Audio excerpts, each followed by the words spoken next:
Dajang minta waktu Dajang seketik Dajang. Ada ibu-ibu kok dari RRI Dajang. Iya. RRI Bukit Tinggi. Jadi beliau ingin kenalan sama Dajang. Uni. Iya. Di mana Uni? Nya Nanda, Uni ibu kelas Nan. Oh, ibu. Ya, saya ibu duduk. Enggak ada, Pak. Ya Allah. Makasih. Itu pengenalan enggak. Jadi tentang produksi tangkele di Siko, rencana kami mau bikin dalam bentuk dokumenter suara yang ini nanti bisa ditayangkan di RRI gitu. Bisa kita produksi ke Jakarta. Kami ingin tentang Dajang sudah berapa lama nih menekuni profesi sebagai pembuat tangkele ini? Kurang lebih 25 tahun. 25 tahun. Kurang lebih. Kurang lebih. Kalau sekarang sudah berapa usianya Dajang? Sekarang udah 48. 48. Jadi sejak masih muda ya. Masih Ini muda. belajar sendiri atau diturunkan dari orang tua? Diturunkan dari orang tua. Jadi orang tuanya pembuat juga. Dulunya orang tua membuat ini. Jadi pulang sekolah waktu itu SMP ya, tamat SMP, saya nggak sekolah lagi. Nah, jadi kalau nggak sekolah lagi kata orang tua, udah belajarlah ini. Walaupun sekurang-kurangnya bisalah untuk biaya sehari-hari kan gitu. Nah. Dari 25 tahun Dajang ya. Ya. Kalau saat ini produksi tangkelenya bisa menghasilkan berapa dalam sebulan Dajang? Oh, kalau untuk saat ini karena kita sambilannya ada yang lain kan gitu, nggak khusus buat tengkele aja. Kita beternak, sawah, sekalian sambilan ini jatuhnya. Jadi kalau sambilan kira-kira dalam seminggu menghasilkan 5 kodi. 5 kodi dalam seminggu sambilan. Jadi kalau ada fokus pesanan mendadak, bisa 10 kodi dalam seminggu. Itu dikerjakan sendiri atau ada dibantu yang lain tenaga? 90% sendiri. Kecuali talinya ini dibantu sama orang rumah bikin pasang pakunya. Pasang pakunya. Ya. Tapi otomatis dikerjakan mandiri sendiri ya Dajang? Iya, sendiri. Kalau untuk bahan baku dari mana nih Dajang? Kalau untuk saat ini kita mencari sendiri ke kebun-kebun masyarakat sini kan. Kalau dulu ada pasokan dari Batu Sangkar, Payakumbuh. Karena ada legal logik kemarin, jadi nggak bisa bahan baku ini nggak bisa masuk karena terlalu rumit untuk apanya kan prosesnya. Nah, itu makanya waktu dulu tuh banyak yang profesi sebagai pembuat tengkele ini pindah profesi karena bahan baku ini susah didapatkan. Nah, jadi kita karena nggak mau putar kepada yang lain kan. Nah, jadi ya usahakan juga lah cari satu-satu, pergi ke kampung-kampung orang kan. Jadi dari proses mencari bahan baku pembuatan itu Dajang lakukan sendiri? Ya, kecuali kalau itu menebang kan, itu mungkin bawa teman lah. Nah, ini kayu yang digunakan untuk tangkele ini jenis apa nih Dajang? Kalau untuk di sini namanya kayu rumin. Rumin. Ada juga yang menyebut madang serai namanya. Kalau untuk kita daerah sini kayu rumin namanya, rumin. Kayunya ada 3 macam, rumin, suren, musang-musang, pulai 1. Kalau di luar kayu itu tidak bisa digunakan? Pernah dicoba ya, memang nggak bisa. Nggak bisa. Ya, bisa dibentuk, cuman susah, rumit. Karena kita membelahnya pakai kapak, bukan digergaji, pakai kapak. Jadi kalau kayu itu nggak lurus apanya, ini kan apa namanya nih, garis-garisnya ini, seratnya ini dibelah di sini nanti setebal ini, nanti ke bawahnya akan kecil. Nah, susah membentuknya. Kalau rumin ini dibelah 2 cm di atas, ke bawahnya tetap 2 cm, paling larinya sedikit kan. Nah, kalau dulu masa kejayaannya ini tahun berapa nih terasa sama Dajang? Yang memang produksinya itu besar, gencar-gencaran, banyak pembeli. Ya mungkin dulu waktu zaman bapak ya. Kalau zaman bapak dulu bercerita waktu tahun 65-an, tahun 70-an lah, tahun 70-an ya. Bapak bercerita. Waktu itu saya belum lahir, tahun 70-an kan. nggak dikatam kayak gini. Ini kan udah dikatam. Hanya cuma dibentuk pakai parang aja. Nah, seperti itu. Udah dipasang tali. Udah dipasarkan. Nah, gitu saking lakunya tahun itu. Udah dipasarkan bukan di sini saja, ke Bengkulu. Kalau sekarang nih Dajang, pemasaran kemana ini? Kalau untuk saat ini kita hanya memasuk ke pasar. Kalau di sini tempatnya Surokonjong, Tujungkang. Jadi dari sana lah nanti orang tuh melempar ke pedagang-pedagang kecil-kecil, termasuk jadi ke warung-warung. distributornya di sana. Distributornya di sana. Berarti persatuan itu dibanderol harga berapa? Oh, kalau kita kan per kodi. Per kodi. Nah, Satu kalau kodi? satu kodinya kalau yang biasa macam ini, yang nggak dicat, ya kan? Kalau untuk saat ini 160 Bang, Per kodi. per kodi. Jadi kalau bandrol satu pasangnya, kalau kita 8 ribuan. 8.000. Ya, Kalau jenisnya, modelnya ini apa, ada berapa yang Dajang hasilkan? jenisnya. Jenisnya ada 2 macam, ada yang dicat, ada yang enggak. Nah, itu aja bedanya. Iya. Ya, perempuan sama laki-laki. Itu aja jenisnya. Apa bedanya? Kalau yang laki-laki khusus depannya ini lurus aja, pape namanya ini. Iya. Datar. Kalau yang perempuan ada kanan kirinya, kiri kanannya. Macam ini kan perempuan ada kiri kanannya. Ini kiri, ini kanan. Kalau yang laki-laki nggak ada kiri kanannya, nggak ada, sama aja. Nah, cuma ukurannya aja beda. Oke. Ada yang jumbonya, ada yang ukuran standarnya. Kalau sekarang bisa dikatakan Dajang satu-satunya yang masih bertahan memproduksi tangkele ini kan, Dajang, di kawasan sini, atau ada lagi yang lain? Ada yang lain. Di Periputus ada lagi satu. Cuman nggak begitu produktif sekali ya. Tapi yang masih Tapi sangat yang produktif. produktif masih ya satu-satunya kita di sini. Oke, baik. Nah, kalau selama ini ada pelatihan nggak Dajang dari pemerintah atau dari pihak-pihak terkait gitu, mungkin mengadakan pelatihan? Oh, tidak ada, Pelatihan tidak ada. tidak ada. Bantuan ada nggak Dajang? Enggak juga. Hmm. Sebab dia kan manual semua. Nggak ada yang pakai mesin kecuali memotongnya pakai jinso.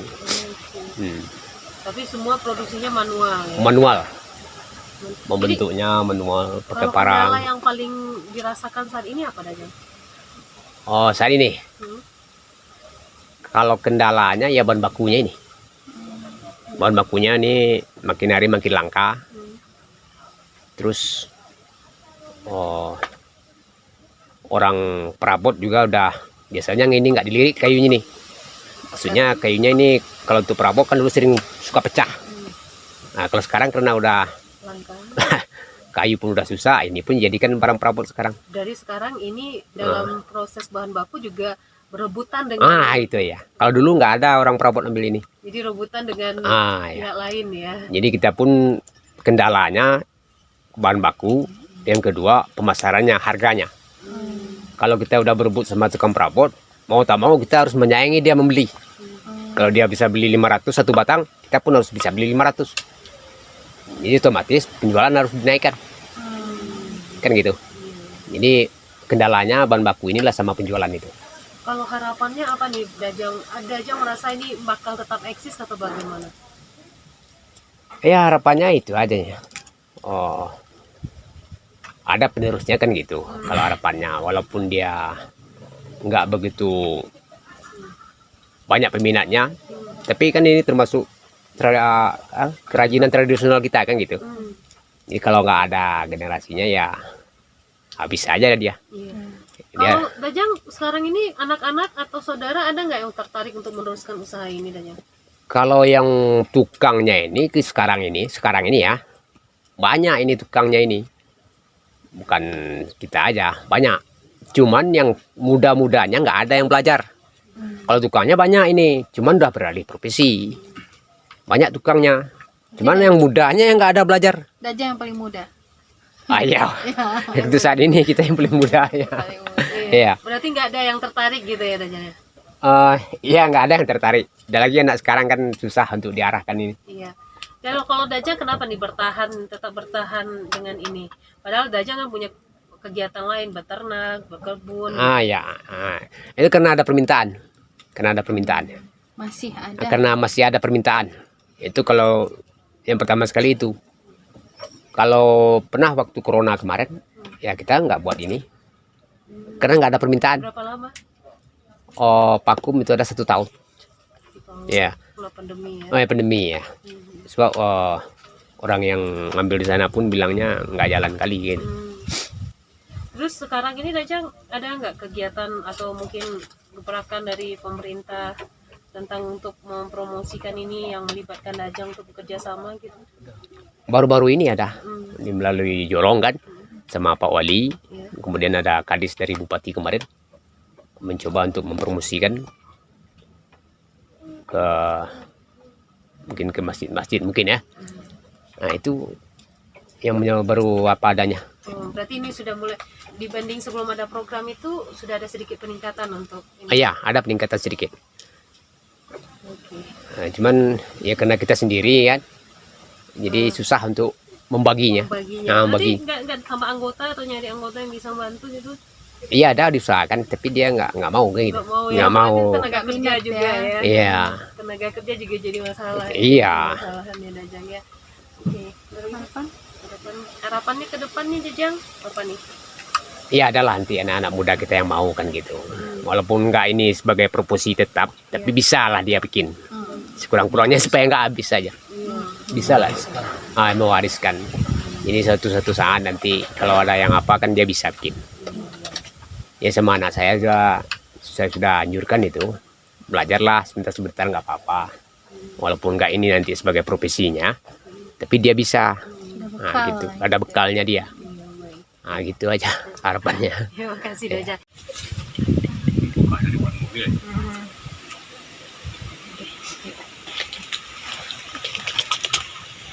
Oh dalam dulu enggak? Inovasi barunya yang mana Pak? Iya. Yang itu. Apa bedanya dengan yang lama? Yang lama talinya kalau yang lama kan cuma 1 di depan. Kalau ini 3, ada lagi bentuknya. Satu tumitnya. Tidak pakai tumit. Wawancara di sini atau di mana? Kita belajar. Sama ini oli lah.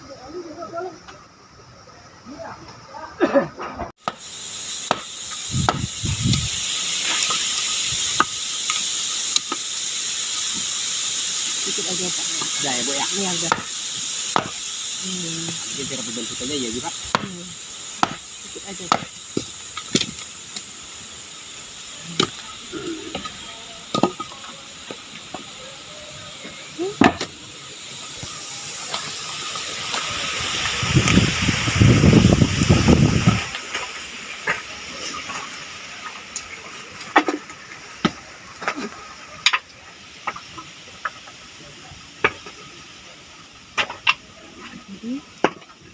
Ini bentuk pakai parang aja.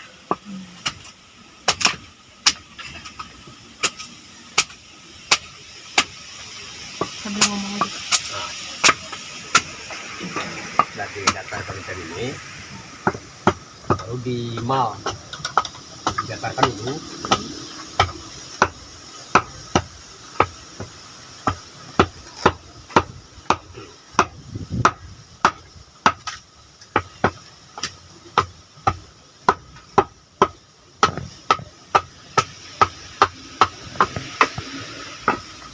Nah kemudian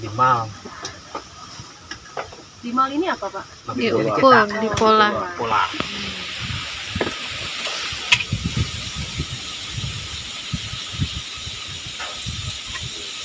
Pola kan. Lagi nanti pakai parang.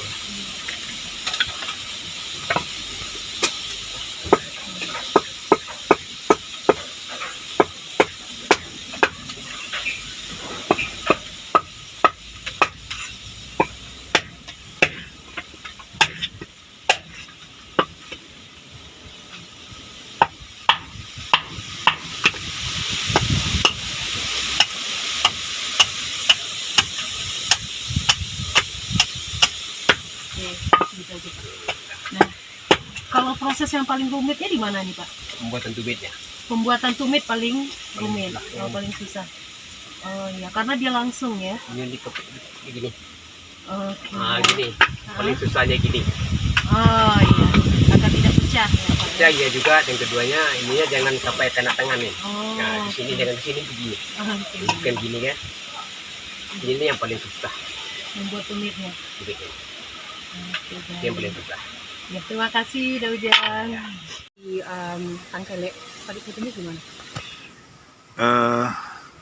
Kalau kita flashback beberapa tahun belakangan sebelum saya menjawab pertanyaan Ibu, saya akan menarik mundur bagaimana peristiwa Tangkele di Pariputih ini, di mana Tangkele Pariputih ini merupakan unit usaha yang memang benar-benar sangat membantu dan mendongkrak perekonomian masyarakat di Pariputih, khususnya di Nagari Ampanggadang, Kecamatan Ampeangke, Kabupaten Agam. Nah, persaingan ketat di pasar itu yang menyebabkan Tangkele ini mulai semakin lama semakin tergerus dengan produk-produk alas kaki yang berasal dari dalam dan juga luar negeri yang harganya memang sangat bersaing dibanding Tangkele atau Bakiat. Nah, hal inilah yang menyebabkan Tangkele ini menjadi kalah saing oleh produk-produk yang saya sebutkan tadi. Nah, ini yang menyebabkan para pengrajin mulai merasa hasil produksi mereka itu kurang diminati di pasar. Jadi para pengrajin-pengrajin yang dulu jumlahnya puluhan di Jorong Pariputih ini itu perlahan mulai beralih profesi menjadi petani, jadi penjahit konveksi dan lain sebagainya. Jadi seperti yang Ibu lihat sebelumnya, di Jorong Pariputih di Nagari Ampanggadang ini hanya tersisa satu orang pengrajin, yakni Dajang, yang sampai saat ini masih terus memproduksi Tangkele ini untuk mempertahankan satu ciri khas atau satu ikon yang sudah sangat melekat bagi warga Kabupaten Agam, di mana di Jorong Pariputih ini adalah pusat pengrajin Tangkele. Nah, ini yang menjadi PR bagi kami, pemerintah Nagari Ampanggadang, mulai berpikir bagaimana agar Tangkele ini memang benar-benar bisa dicarikan solusi atau jalan keluarnya agar kita bisa kembali membangkitkan gairah para pengrajin Tangkele ini untuk kembali memproduksi Tangkele, dan bagaimana kita bisa mencari solusi agar pasar dapat kembali menerima Tangkele ini. Tentunya dengan terobosan-terobosan terbaru, dengan inovasi-inovasi baru yang tidak melulu Tangkele itu hanya berbentuk kayu terus diapit oleh taliban gitu kan. Jadi kita sudah mencoba menggandeng Dinas Koperindak Kabupaten Agam untuk bekerja sama dengan kita pemerintah Nagari agar kita benar-benar bisa mencarikan solusi, membantu para pengrajin-pengrajin, di mana Tangkele ini memang sudah hampir punah, Bu. Kalau sudah tidak ada Dajang ini Tangkele Pariputih udah memang benar-benar habis punah. Nah, jadi alhamdulillah kita mendapat respon positif dari Dinas Koperindak Kabupaten Agam untuk bergandengan tangan bersama pemerintah Nagari agar kita dapat kembali merangkul para pengrajin-pengrajin Tangkele ini untuk kembali memproduksi Tangkele, dan lebih meyakinkan para konsumen atau pasar agar Tangkele ini dapat diminati. Kami kedepannya akan mencoba merangkul para pengrajin yang sekarang beralih profesi itu untuk mengikuti pelatihan khusus, mencari inovasi-inovasi baru agar Tangkele ini menarik untuk dibeli oleh para konsumen ataupun para wisatawan. Target kami pengen Tangkele Pariputih ini bukan hanya menjadi ikon di Nagari Ampanggadang, tapi Nagari Ampanggadang ini akan menjadi sorotan Kabupaten Agam di Provinsi Sumatera Barat. Jadi Tangkele ini suatu saat harus menjadi ikon di Kabupaten Agam. Dan target kami, produksi Tangkele ini bukan hanya dipajang di pasar bawah saja, Bu, atau di pasar-pasar tradisional. Tapi target kami ke depan, Tangkele Pariputih ini akan terpajang di gerai-gerai yang ada di hotel-hotel berbintang, bahkan di Bandara Internasional Minangkabau, bahkan sampai ke perantauan. Jadi Tangkele yang lahir suatu saat nanti dari para pengrajin-pengrajin yang sudah mendapat pelatihan khusus itu akan dapat lebih mudah diterima dan diminati oleh pasar. Mungkin itu solusinya. Ya. Ada nomornya nggak? Saya telepon atau ibu telepon? Oh, boleh. Berapa, Pak? Ibu yang telepon atau saya yang telepon? Bisa direkam nggak, Pak? Nanti rekamannya kasih ke saya gitu. Atau gimana? Atau Saya nggak ngerti kalau ini bisa direkam atau enggak. Oke. Atau ibu aja. Iya, boleh, baik, Pak. Eh, Nomornya berapa, Pak?